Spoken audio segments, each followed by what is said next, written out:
इस धर्म ध्वज पर रघुकुल का प्रतीक कोविदार वृक्ष है। वैसे रूप देखा जाए तो कचनार जैसे लगता है, और जो खोजी लोग हैं वो खोज कर कह रहे हैं कि मंदार और पारिजात दो वृक्षों का एक तरह से संकर है। दोनों वृक्षों के गुण, ये दोनों वृक्ष देव वृक्ष कहलाते हैं। दो देव वृक्षों के गुणों का समुच्चय ये वृक्ष है, और ये वृक्ष उस रघुकुल की सत्ता का प्रतीक है। वो सत्ता वृक्ष से व्यक्त होती है, जिसके बारे में कहा गया, छायाम अन्यस्य कुर्वन्ति तिष्ठन्ति स्वयं आतपे। सबके लिए छाया देते हैं, स्वयं धूप में खड़े रहकर। फलान्यपि परार्थाय, फल स्वयं उगाते हैं, दूसरों के लिए बांट देते हैं। वृक्षा सत्पुरुषा इव, वृक्ष सत्पुरुष होते हैं। और कचनार के गुण औषधि भी है।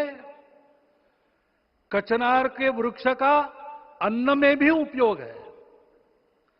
सब प्रकार से उपयोगी इस वृक्ष का प्रतीक हमने लगाया है। धर्म जीवन ऐसा जीवन होता है, और ये जीवन जीना है, उस जीवन की प्रतिष्ठा करनी है, इस जीवन का झंडा शिखर तक पहुंचाना है। चाहे जितनी प्रतिकूलता हो, चाहे जितनी कठिनाइयां हो, साधनहीनता हो, सारी दुनिया स्वार्थ में बहती होगी, लेकिन हमारा संकल्प है। सूर्य भगवान उस तेज के, उस संकल्प के प्रतीक है। उनके रथ का एक ही चक्र है।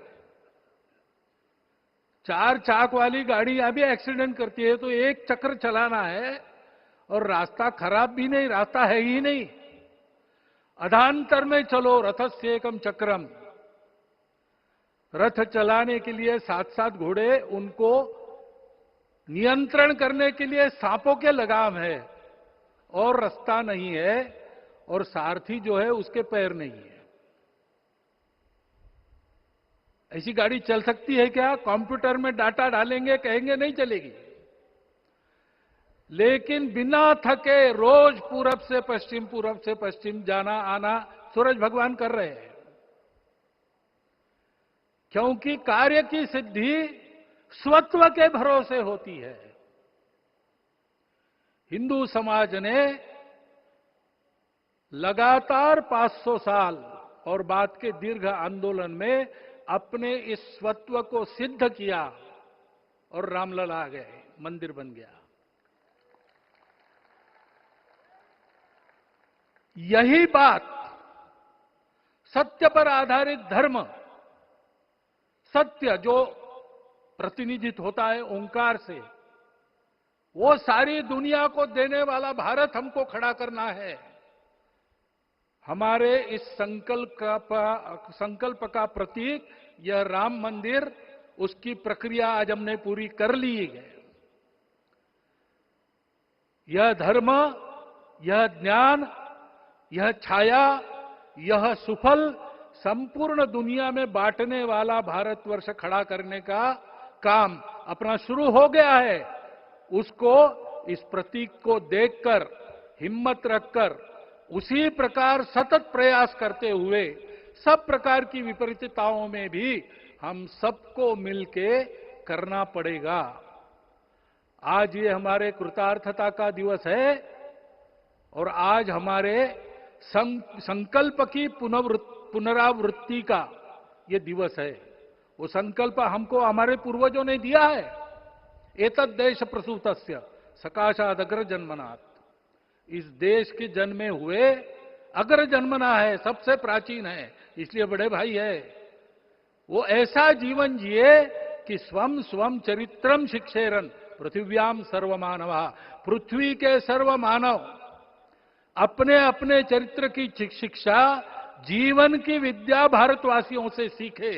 ऐसे भारतवासियों का परम वैभव संपन्न, सर्वशक्ति संपन्न और सबके लिए खुशी बांटने वाला, शांति बांटने वाला, सबको विकास के सुफल देने वाला भारतवर्ष खड़ा करना है। ये विश्व की अपेक्षा है, हमारा कर्तव्य है। मंदिर में श्री राम लला विराजमान है, उनका नाम ले और इस कार्य की गति हम बढ़ाए। इतना एक विषय आपके सामने रखता हूं। जैसा सपना देखा था उन लोगों ने, रामदास स्वामी ने कहा था, स्वप्नी जे देखिले रात्रि ते ते तैसे ची हो तसे। ऐसा सपना उन्होंने देखा था, बिल्कुल वैसा। और मैं कहूं कि उन्होंने जो सपना देखा था उससे भी अधिक भव्य और अधिक सुंदर ये मंदिर बन गया है। हमारे हृदय में वो निश्चय का सृजन करे, तपस का सृजन करे। ये शुभकामना मैं आप सबको देता हूं और मेरे शब्दों को विराम देता हूं।